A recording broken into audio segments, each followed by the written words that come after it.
નમસ્કાર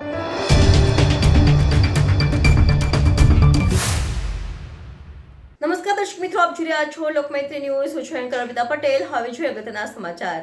સુરતમાં ભાજપના પૂર્વ કોર્પોરેટરનો પુત્ર 5 કરોડની ખંડણી કેસમાં પકડાયો.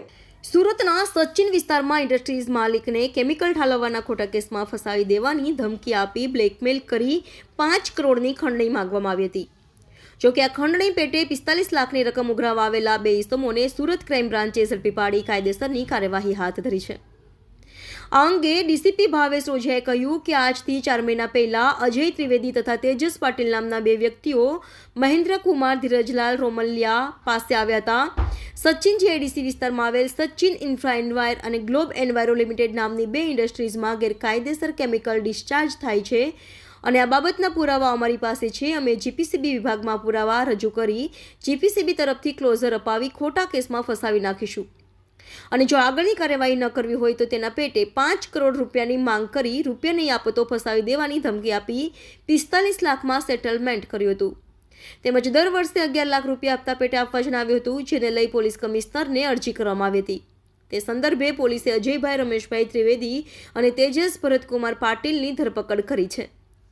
આરોપીઓ પાસેથી પોલીસે 2 કાર અને રોકડા 45 લાખ મળી 51,40,000થી વધુ રૂપિયાનો મુદ્દામાલ કબજે કર્યો છે. બંનેના ઘરે મોડી રાત્રે સર્ચ કરતા લેપટોપ, મોબાઈલ અને અનેક ફાઇલો મળી આવી છે. આરોપીઓ અત્યાર સુધીમાં કોને કોને બ્લેકમેલ કર્યા સાથે કોને કોલ કર્યા છે તે અંગે તપાસ શરૂ કરી છે. Reporter Sunil Ganjawala, Lokmaitri news, Surat. સુરત શહેર પોલીસ કમિશનર સાહેબને સચિન ઇન્ડસ્ટ્રીયલ કોઓપરેટિવ સોસાયટીના ડાયરેક્ટર મહેન્દ્રભાઈ રામોલિયા તરફથી એક ફરિયાદ મળેલી હતી, જેમાં સુરત શહેર એક ઇન્ડસ્ટ્રીયલ હબ છે અને અહીંયા અલગ અલગ ઇન્ડસ્ટ્રીઝો, ડાયમંડ છે, ટેક્સટાઇલ છે, ઇન્ડસ્ટ્રીઝો ફેલાયેલી છે.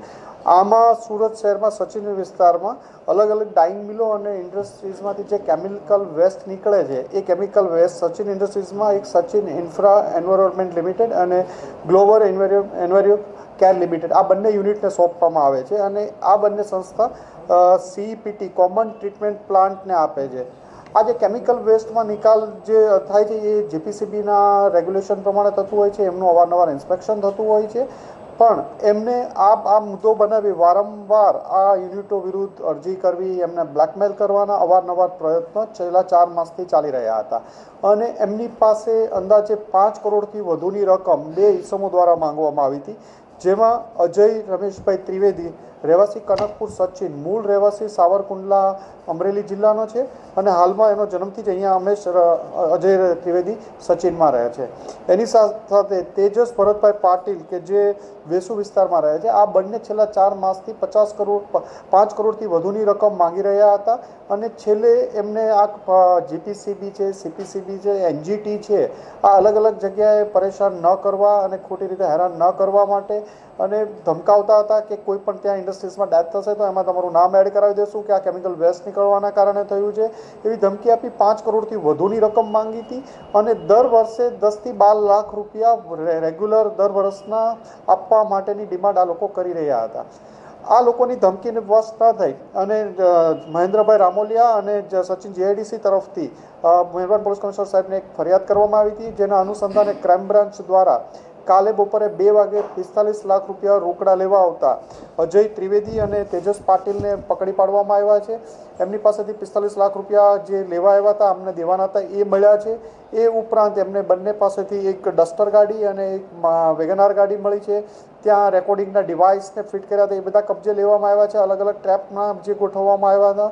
આ બંનેના ઘરે મોડી રાતે સર્ચ કરતા અલગ અલગ ફાઇલો અને લેપટોપ વગેરે સીઝ કરવામાં આવ્યું છે, એમના મોબાઈલ સીઝ કરવામાં આવ્યા છે.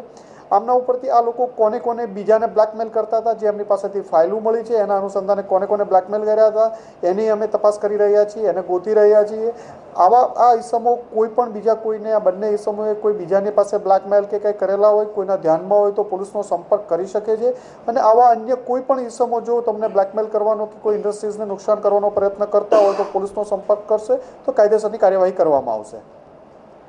સાહેબ, બંને આરોપી કયા પ્રકારની માનસિકતા ધરાવનાર વ્યક્તિઓ છે અને કઈ રીતે આ કોઈ કેસના હોદ્દા હેઠળ કામ કરતા હતા? અજય ત્રિવેદી એક લીપા કે છે, લીડ ઇન્ડિયા પબ્લિક એસોસિએશનનું આઈ કાર્ડ ધરાવે છે અને અજય ત્રિવેદી છે એ આરટીઆઈ એક્ટિવિસ્ટના નામે પોતાને ઓળખાવે છે. પીઆઈએલ અલગ લોકો વિરુદ્ધ કરે છે અને કોઈ પ્રેસમાં અજય ત્રિવેદી પ્રેસમાં નથી, પણ એ આરટીઆઈ એક્ટિવિસ્ટના નામે લોકો પાસેથી આ બ્લેકમેલિંગનો આમાં પ્રયત્ન કર્યો હતો.